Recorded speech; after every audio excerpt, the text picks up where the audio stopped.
സർവ്വജീവജാലങ്ങളെയും ഒന്നായി കണ്ട ജീവിത ദർശനമായിരുന്നു ഭാരതത്തിൻ്റെതെന്ന് സീമാ ജാഗരൺ മഞ്ച് ദേശീയ സംരക്ഷക് A Gopalakrishnan. Sevabharathi medical college പരിസരത്ത് ആരംഭിക്കുന്ന സേവാ മന്ദിരത്തിന്റെ ശിലാസ്ഥാപന കർമ്മം നിർവഹിച്ച് സംസാരിക്കുകയായിരുന്നു അദ്ദേഹം.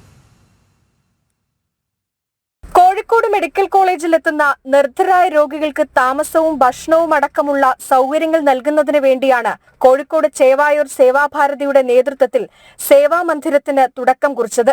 സീമാ ജാഗരൺ മഞ്ച് ദേശീയ സംരക്ഷക് എ ഗോപാലകൃഷ്ണൻ ശിലാസ്ഥാപന കർമ്മം നിർവഹിച്ചു.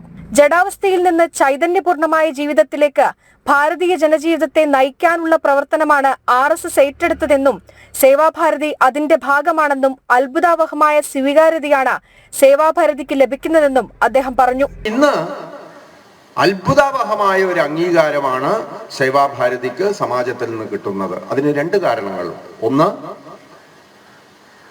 അത് നേടിയെടുക്കാനുള്ള അർഹത സേവാഭാരതി അതിന്റെ പ്രവർത്തനം കൊണ്ട് നേടുന്നു എന്നുള്ളതാണ്. രണ്ട്, സേവാഭാരതിയുടെ ഈ ആഹ്വാനത്തെ ചെവിക്കൊണ്ട് സമാജത്തെ സേവിക്കാനുള്ള ഒരു സന്നദ്ധത മനസ്സ് ഹിന്ദു സമാജത്തിന് ഇന്ന് ഉൽപ്പന്നമായിട്ടുണ്ട് എന്നുള്ളതാണ്.